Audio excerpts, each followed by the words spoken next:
хочу лишь с тобой секунды до вечности. И назад хочу лишь с тобой в дальние дали с собой. И назад вот она, любовь залетая самой заветная. Ты единственная моя, моя заветная. Без тебя единственная жизнь. Без тебя травы клонятся, будто молятся.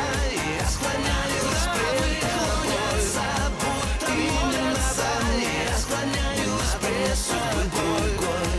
И не надо мне, и не надо мне, не надо мне судьбы другой. И не надо мне судьбы другой.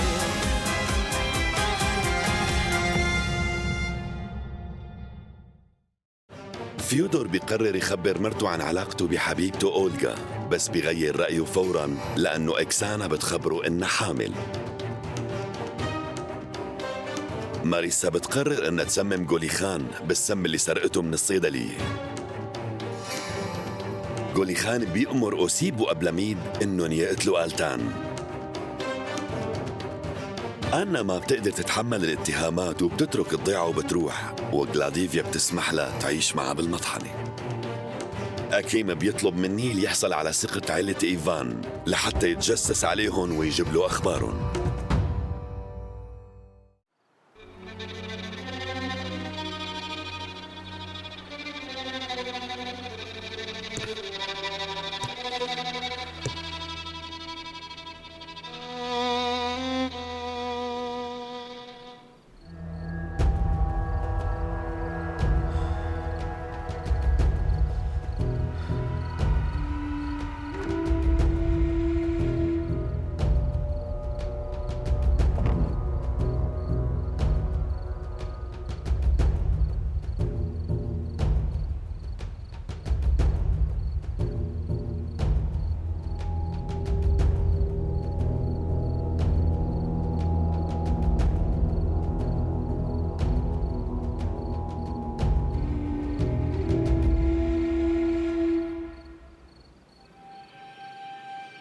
شو بدك؟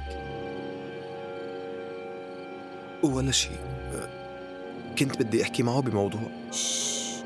مو شايفه إنه نايم؟ تعال لهون، صار بسابع نومي. تعبان من الشغل. اطمني شايفه. وأنتي شو عم تعملي جنب هذا الانكشاري؟ كنت بدي أقول له تصبح على خير. بس هيك قلتي له؟ ما قالوا لك إنه غلط البنت العزابية تفوت بالليل على غرفة شاب وما في بينها وبينه شيء؟ أنا نسيت محرمتي، ما لقيتها دغري. نسيتي محرمتك؟ إيه، من هون ورايح حاولي ما تنسي غراضك. عم تفهمي علي؟ بعرف شو ساوي بأغراضي، وما بدي حدا يقلي.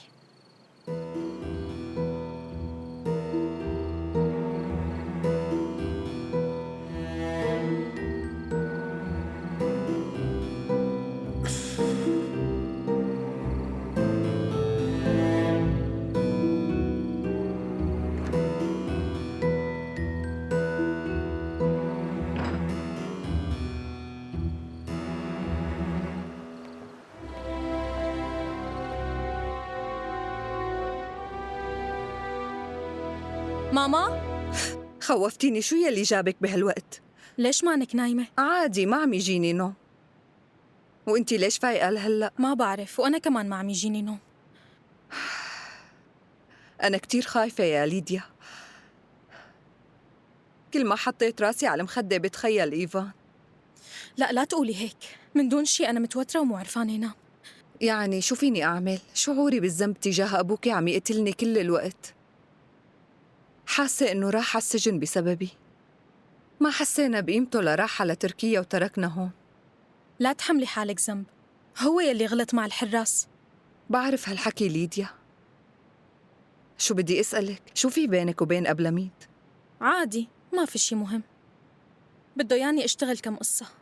بنت تشتغل لصالحه؟ وشو رح تشتغلي؟ سكرتيرته. ليديا، فهمانة شو يعني؟ انت بتعرفي شو يعني كلمة سكرتيرة بتركيا يا روحي؟ شو؟ ليديا، معناها بدك تكوني جارية. ماما لا تحكي هالحكي. يا ويلي، أنا ما بتحمل يصير فينا هيك.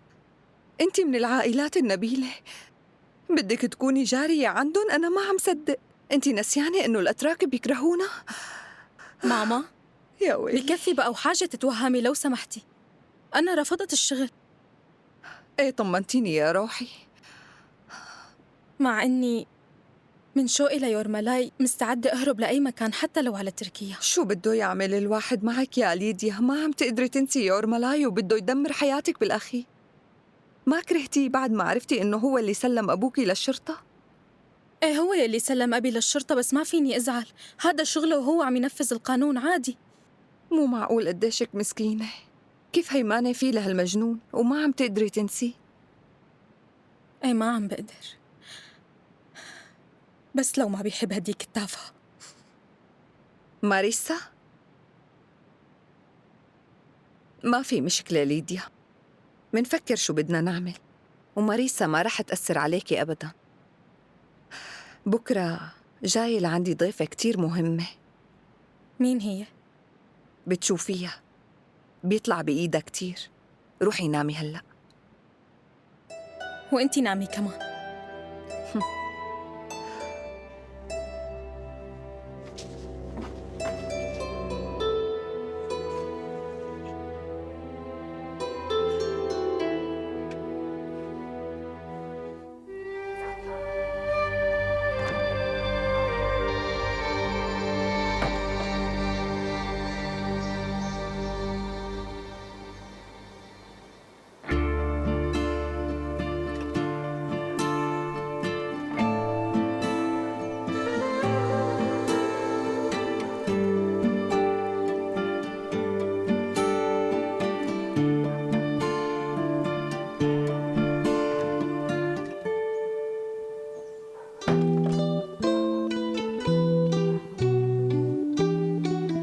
ماريسا، تعالي لبوشة. ماريسا اسمعيني، تعرفي شو؟ كل الليل كنت قلقانة، ما نمت، ما عم بقدر صدق إنه أنا أخذت الطوق وسرقت لي إياه. البنت قلبها كتير طيب وبتساعد أي حدا لو شو ما طلب منها. ليش لحتى تسرق من بيوت الناس؟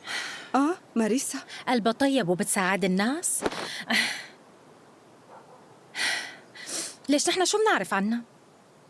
يمكن هي عم تعمل حالة طيبة، بكرة بتطلع مجرمة هربانة من شي قصة ومخبيتها وراها. شو هذا اللي عم بتقوليه؟ وليش متفاجئة هيك؟ طيب فكري بالقصة، شو بدها بطوقي لتسرقه؟ شو بدها فيه إذا ما رح تقدر تلبسه؟ كل الضيعة بتعرف إنه هذا الطوق لإلي. ما رح تلبسه قدام كل الناس أكيد، رح تخبيه لحبيب القلب. ومين حبيب القلب؟ وأنا شو بيعرفني؟ بس رح أقول لك شغلة، البنات بيحبوا يلبسوا مجوهرات مشان يعجبوا الرجال. هي مو متزوجة صح؟ ايه صح. ويورمالاي زوجة قدام الناس بس. مزبوط. هو كل الضيعة بتعرف، ولو ما غلطانة ما بتروح وبتترك الضيعة. هي هربت لأنها بتعرف حالها. ايه معك حق، إذا مو غلطانة ليش لا تترك الضيعة؟ معناتها فعلا هي سرقتني. ايه تماما حبيبتي. شو هالمصيبة.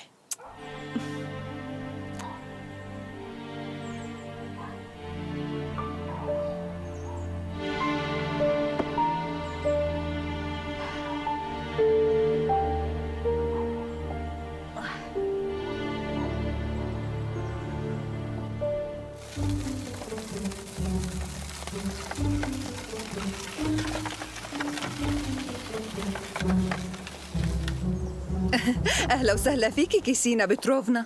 تستناني عندك مفهوم؟ بأمرك ست. كيف كان الطريق؟ مريح؟ ايه ما صدقت امتى وصلت لعنكن. قولي لي كيفك يا داريا؟ أنا كتير منيحة. إلي وقت عم بستناكي، تعي نفوت لجوا.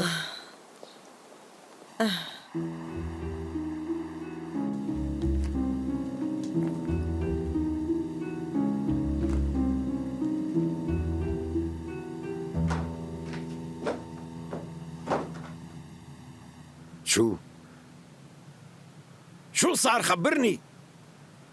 شو بدي خبرك يعني أكيم بوغوفيتش؟ ما بعرف. شو اللي ما بتعرفه؟ بعتك على الفندق لتكون ايدي اليمين هنيك وتساعدهم بكل شيء وتوصل لي الاخبار. شو رجعك؟ يلا احكي. لك هذا الحكي مزبوط، بس الأم الكبيرة لئيمة ومجنونة وقلعتني فورا. أما البنت الصغيرة كانت لطيفة وقلبها طيب. فعلا انك واحد محتال. عرفت شي؟ اجا شي حدا لعندهم وانت هنيك؟ اتذكر كل شي صار بالتفصيل. قبل ميد إجا. قبل ميد؟ ايه وحكى هو والست ليديا، بس ما قدرت اسمع اي شيء. هالواطي التركي بيعرف يحكي منيح. الظاهر كسب ثقتهم، بيعرف انه الفندق لقطة. بس انت فيك تهتم بليديا وتكسب ثقتها بشوية كلام غزل معها. ها؟ محتال ولا انت بحياتك مالك حاكي مع بنت؟ شو هاد؟ شو؟ أنا بقلك شو، أنت لازم تنقذها.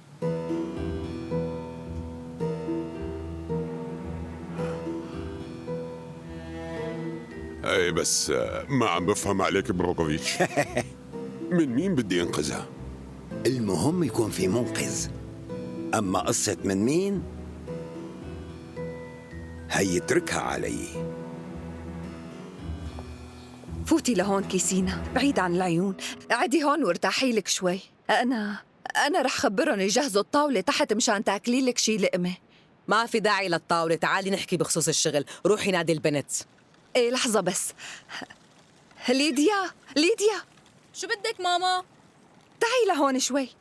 جاية. إيميلي هي. إيه تكرم عينك. ايه شوفي. ليديا تعي حبيبتي، بدي أعرفك على ضيفتي كيسينا بتروفنا. تشرفت بمعرفتك، أنا ليديا. فاجأتيني إنه عندك بنت ظريفة يا داريا، مو ناقصة غير عريس منيح، وهذا العريس رح يجي على إيدي. في ببالها شي حدا؟ إيه بصراحة في شخص، حابة واحد من حرس الحدود، بس بهالموضوع هاد بالذات معتمدين عليكي لتساعدينا فيه. ليش شو عم بيعمل؟ ما عم يهتم ببنتي. هو حابب وحدة من الضيعة. هاي البنت كتير قوية وخبيثة، بتحسيها ساحرته للشاب، مع إنها رفضت تتزوجه، بس هو بحبها وما عم ينساها أبداً. هيك الموضوع. ماشي، بنشوف. خلينا نشوف الأوراق. هي الورقة وهي هون، وهي هون في بنت قوقازية صعب الواحد يتعامل معها. سامعة؟ لا الوضع مو عاجبني بنوب. شوفي، العشرة البستوني وأصل سبات اجوا الاثنين قبلها. الوراق اللي قدامي كتير صعبين، بس أنا مشانكن رح حاول. أنا بترجاكي كيسينيا، حاولي حبيبتي، بترجاكي تساعدي بنتي.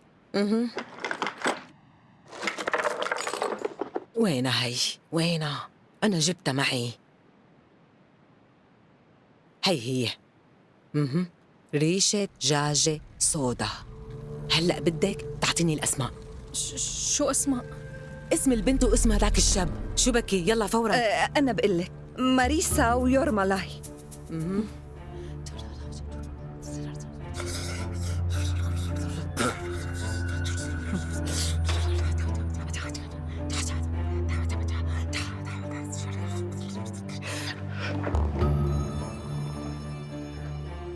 خدية. ليديا خديها واعملي مثل ما بتقلك. هذا مو لإلك، هذا لمنافستك ماريسا، بتحطيه بين أغراضها بس من دون ما تنتبه لك. حسك عينك تشوفك. يلا خدية. أنا كيف بدي ساوي هيك؟ ما تقولي شو بدي ساوي، اعملي اللي عم بطلبه. هي رح تمرض ويورمالاي تبعك رح ينساها وما عاد رح يفكر فيها. مستحيل اقبل. لو سمحتي يا خالة، أنا ما بدي ضر حدا. عم ترفضي؟ معقول؟ طيب افرضي صار لها شي، شو بده يكون موقفي قدام يورمالاي؟ مستحيل أعمل مثل هيك شي. شلون بدهم يعرفوا إنه نحن ورا الموضوع؟ ما حدا رح يعرف شي. أنتي بدك تضلك هيك عزبة ولا بدك تخدمي الأتراك؟ يا بتوافقي يا أما بحياة عمرك ما رح تتزوجي. ليكني أخدتها. برافو عليكي. إيه برافو.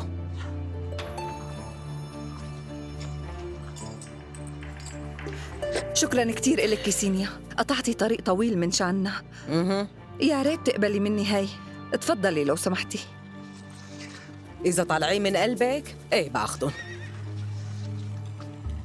وأنا وليديا رح نعمل يلي قلتيه، واليوم بينتهي الموضوع. شكراً إلك حبيبتي.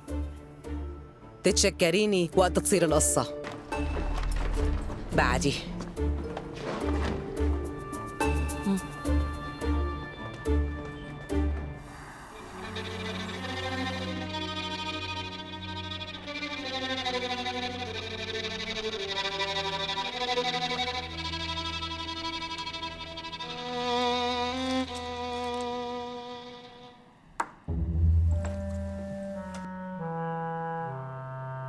شكراً دكتور شوتاف، طلعت لي بالوقت المناسب.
حبيبي،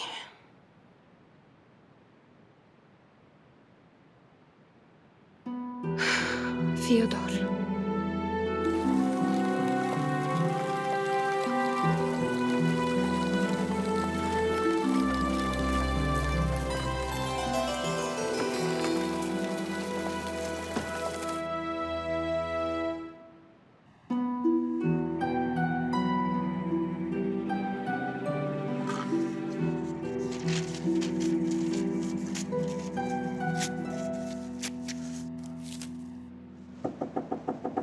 ايه تفضل.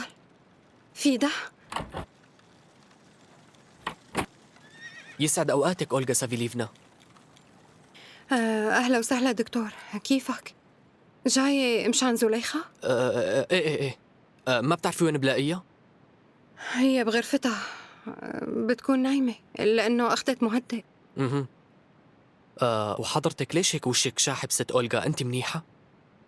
ايه كل شي منيح، شكراً إلك. قولي لي لو سمحتي، ممكن شوف الصبية يلي إجت لعندكم من الضيعة؟ ماريسا؟ ايه بس هي سافرت امبارح. شو هالحكي؟ حضرتك ليش عم تسأل؟ صاير شي؟ ممكن أقعد لأشرح لك؟ ايه طبعاً.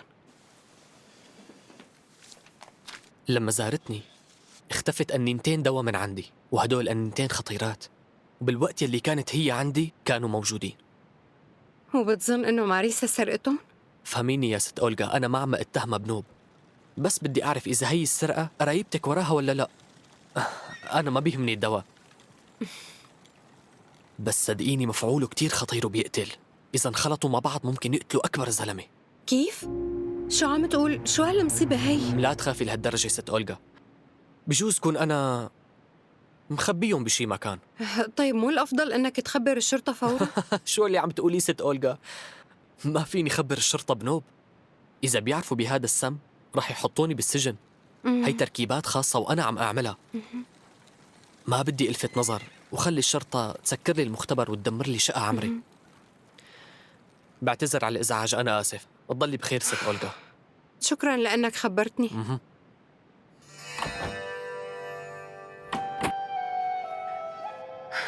يا سلام.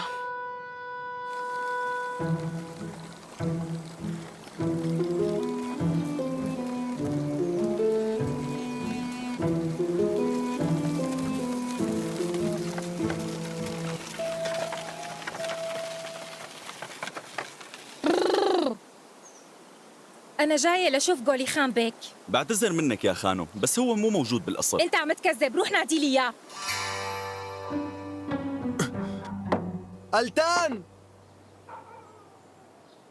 شو بدك؟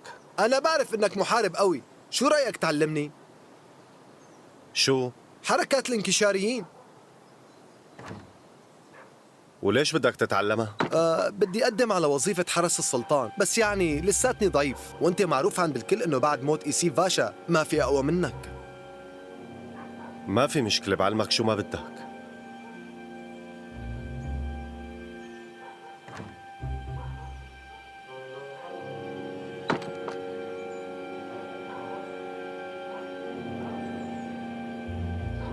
شو هالضجة؟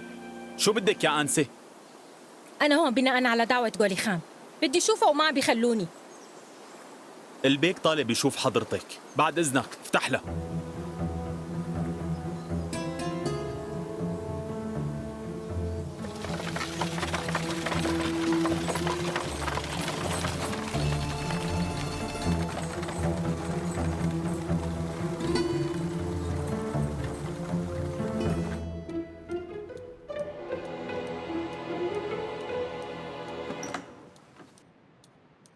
مبسوط بشوفتك بالقصر يا خانوم.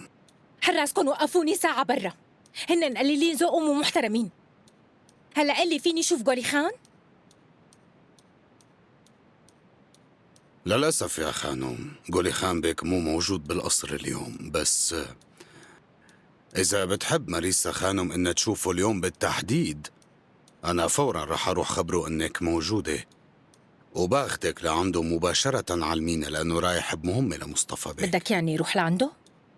إيه، ومنجهز غدا يليق بمستواكي، بس على ظهر الباخرة.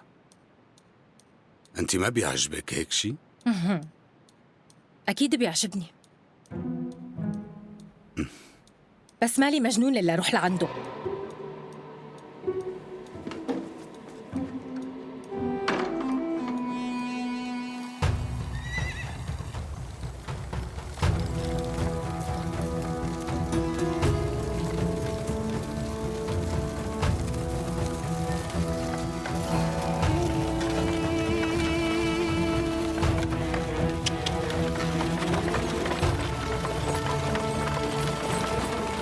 اطلع فورا ورا هديك العرباية.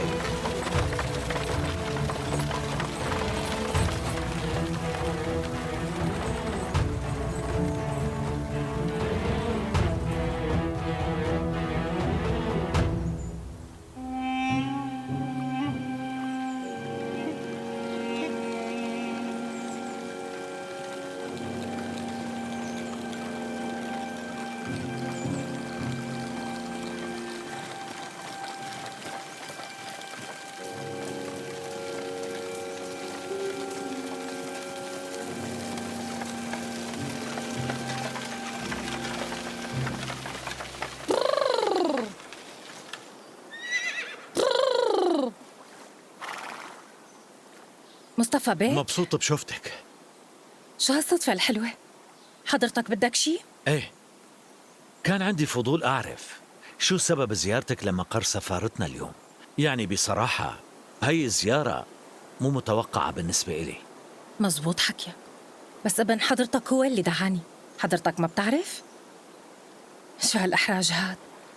ولأنه ساعدني أنا أجيت أتشكره، لأنه ما تركني بمحنتي. بتتذكروا حضرتكم؟ ايه طبعا بعرف انه حضرتك فقدتي وعيك بالطريق، وجولي خان كان بالصدفة قريب منك وتصرف بنبالة، وانا مبسوط انك صرتي منيحة. بتعرفي انت كتير حلوة وأنيقة، بس بدي اطلب منك طلب صغير.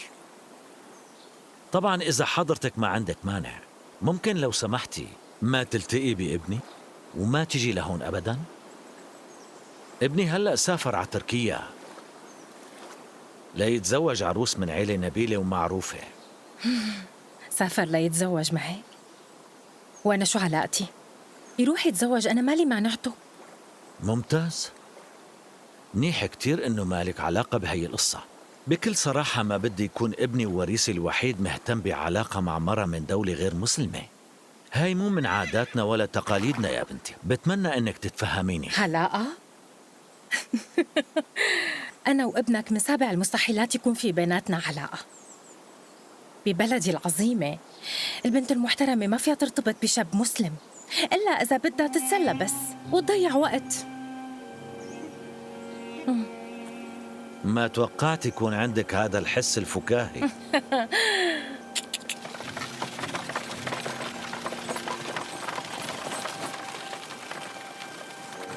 يلا امشي.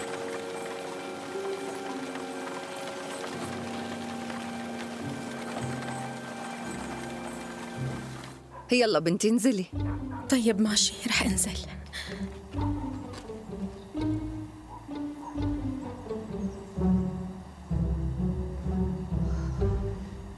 ماما استني شوي. نعم. شو رأيك نرجع؟ كيف بدنا نرجع؟ شو عم تحكي؟ نحن تناقشنا بهي القصة واتفقنا نيجي ونعمل يلي طلبته المرة. تعي لشوف. ما بعرف ليش مو مرتاحة أنا. ماني حاسة إنه عم نعمل شي صح. ليديا، ماريسا ما بتجيب لنا غير المصايب، وخصوصاً مع يورمالاي. يعني أنت بدك إياه يتزوجها؟ من شو خايفة؟ ما رح يصير لها شي، هي بس رح تمرض. هي البنت قوية، خلينا نمشي. تعي لشوف.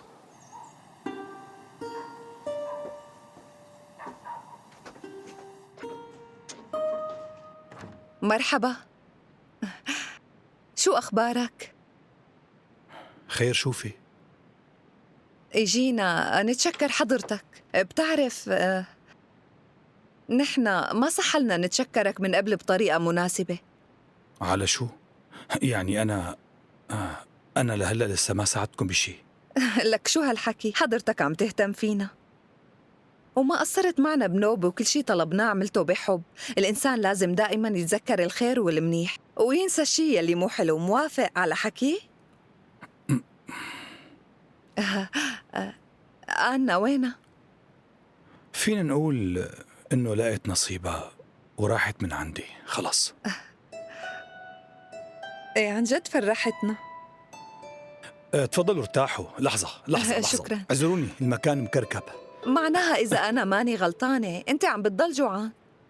لا، ليش لضل ما جوعان؟ في داعي تخجل منا أبداً يورمالاي. أنا وليديا اليوم قررنا نجيب لك أكلات طيبة معنا. فضل. مو من قيمتك، بس هدول الفطاير من شغل بنتي.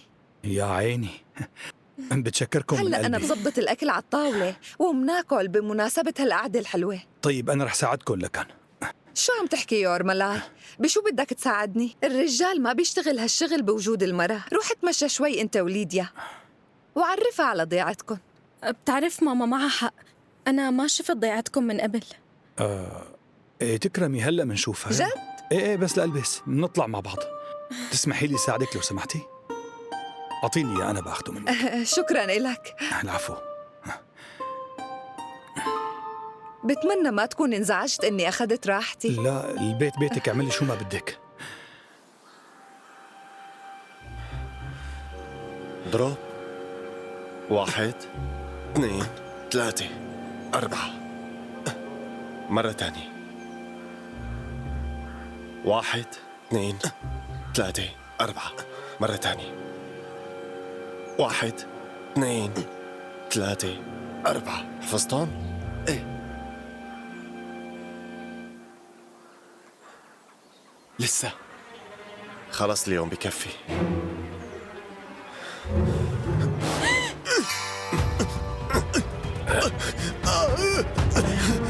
شو يلي عم تعمله؟ هات ابني، اتركه.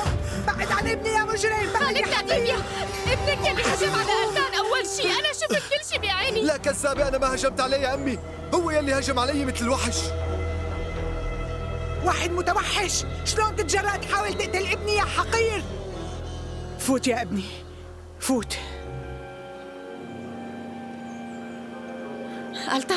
ألتان استنى. أوسيب كان بده يضربك بظهرك، أنا شفته كان بده يقتلك. ايه بس ما قتلني. هو فات لعندك على الغرفة مشان يقتلك، فهمت؟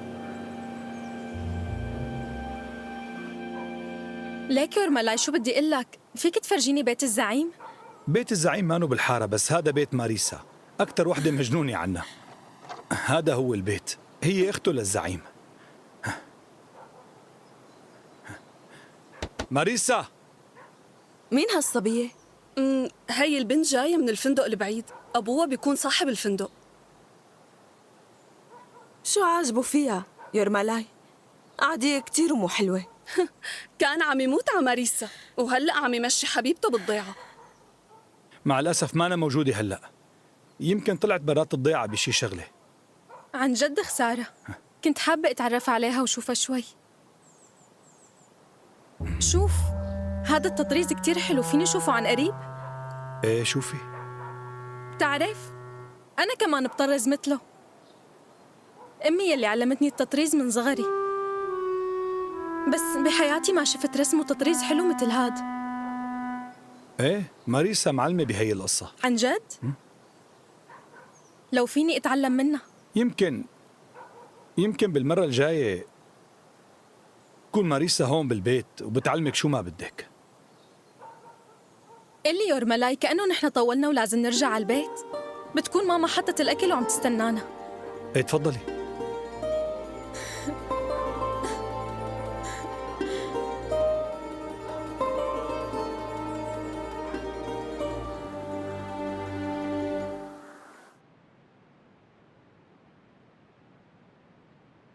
انت شو عم تعمل؟ بدي روح. ولوين بدك تروح؟ مشواري بعيد، بدي روح على قسطنطينوف على السفارة التركية، وإذا توفقت بروح على تركيا. أنا بتمنى لك السلامة، بس لبين ما توصل على المدينة رح تكون عتمت، مو أحسن إلك تروح الصبح؟ لا. انتبه على حالك. لشو كل هالاهتمام؟ طلبوا من أبلميد إنه يقتلك، وأنت محارب مميز يا انكشاري، وأنا خايف عليك. ما في داعي تخاف علي، أنا قدهم.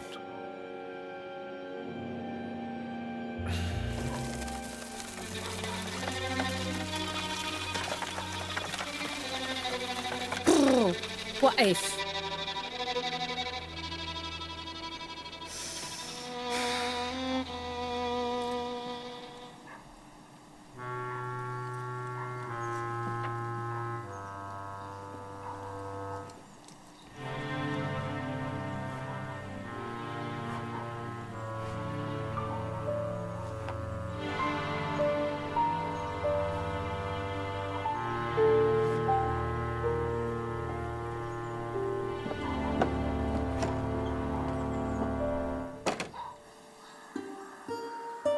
يورملاي شو رأيك تجرب مخلل الخيار؟ عملت لك ياهم بإيدي لأني لاحظت لما إجيت لعنا أكلت مخلل كتير. ايه ليديا حبيبتي، ست بيت مرتبة. أنت شو عم تحكي؟ ايه هالفطاير شغلي وماما خبرتك. ليديا يورملاي من بعد إذنك بدي أعرفك على هالمشروب، هاد وصفة خاصة بعائلتنا، مصنوعة من الأعشاب وستي علمتني إياه. أنت عن جد عم تحكي؟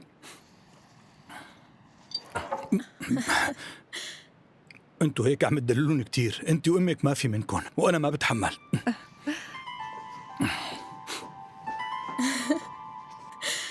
شايفة ليديا؟ العمل أخذ مفعوله فوراً. نحن مندلل المناح يلي مثلك وبس يورملاي، لأنك عن جد شخص بيستاهل.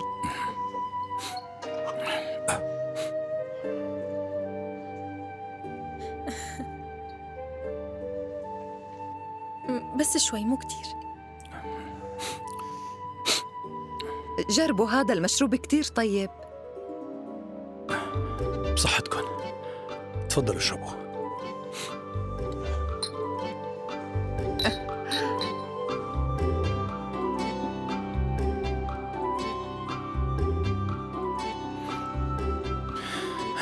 بدك تنتبهي ليديا إيفانيفنا، بس نصحت ما عاد تفوتوا من الباب وبطل اطلع أحساني، وهيك بيقلعوني من شغلي. مو لهالدرجة. يورملاي نحن صار المفروض نمشي، كمل أكلك. ليش بدكم تمشوا؟ ما إلكم زمان جايين. لا خلص بكفي، أنا وليديا ما منحب نتقل عليك. يلا ليديا خلينا نروح. بس ماما شو يعني باكل لحالي؟ مشان يشتاق لك لازم نساوي هيك. طيب خلوني أروح معكم، بوصلكم لبرا. إيه بتشكر حضرتك. شكراً إلك. ما بعرف ليش عملتوا هيك، يعني ما حالكم تقعدوا. يعني عنا شغل، ما في حدا بالفندق. شكراً كتير. العفو. بترجاك لا تزعل منا يورملا. لا مو شي. نحن اجينا زيارة بسيطة بس مشان نتشكرك. وأنا بتشكركم على الأكل الطيب. خلينا نمشي داريا ليديا. ألكسيفنا، ليديا إيفانيفنا.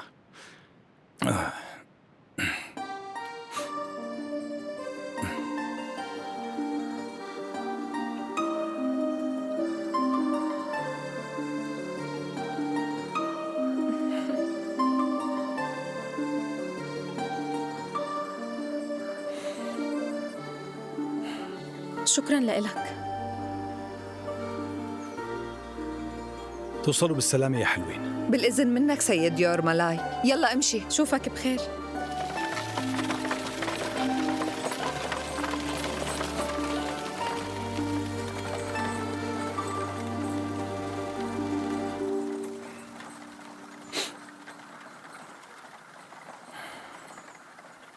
ايه شو؟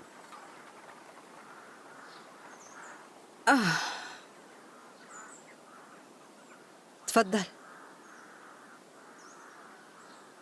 شو يا أرملاي؟ ودعت ضيوفك؟ قولتك بتجوزها؟ ايه وليش لا؟ الزواج مهم. البنت كتير حلوة ومبينة بتحبك. خذ اللي بتحبك أحسن ما تاخد ماريسا.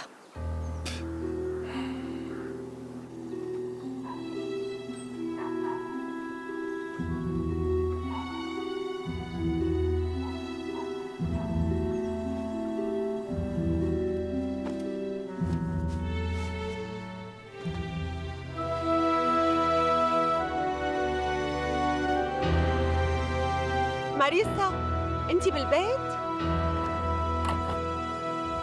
ماريسا، أنا جاي لعندك. فيودور راح المدينة؟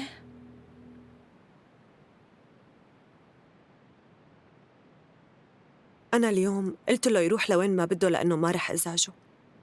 ما رح أرضى يضل جنبي لأنه مجبور على هالشي، وهو ما حاول يصالحني. توتر لما حكيت عن الولد لأنه كان ناوي يتزوجها. أكسانا سامحيني بس بدي أقول لك الحقيقة.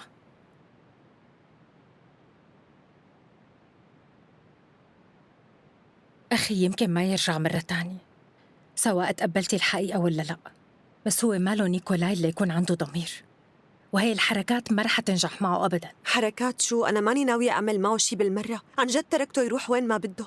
شو هالجنان هاد؟ انت بتحبيه وحامل منه. وشو يعني إذا بحبه؟ وشو هالحب إذا مستعدة تتنازلي عن زوجك وتتركيه؟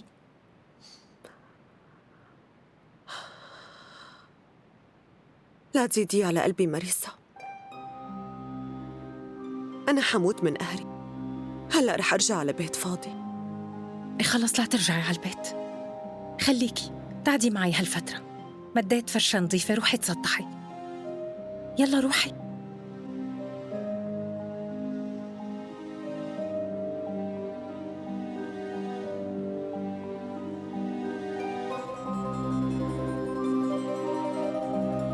أنا تعبانة كتير.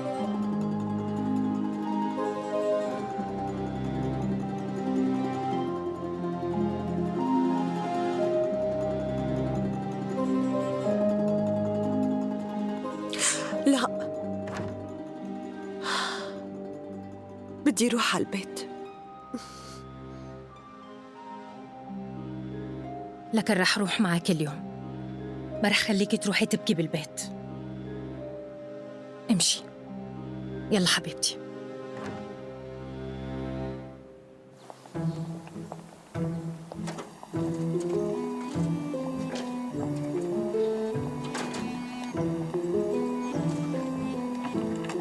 وليش لخبي مشاعري؟ أنا من زمان كتير بدي إياها، بدونه ما بقدر أعيش. مو بإيدي. انتي فهمانة الموضوع منيح. أكسانا هي زوجته لفيودر وعم تستنى طفل.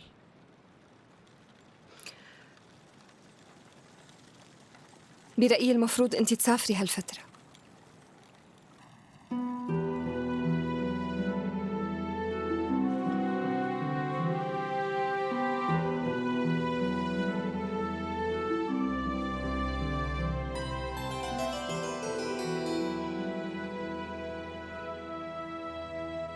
بتعرفي شو؟ معك حق.